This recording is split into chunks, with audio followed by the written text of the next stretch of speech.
बेटी। फरात कहाँ है? फरात नहीं आना चाहता। ये नहीं हो सकता।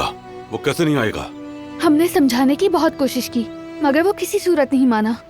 जवाहिर ने अगर वहाँ कुछ कर दिया तो वो बच्चा वहाँ अकेला होगा। मैंने भी रास्ते भर यही सोचा।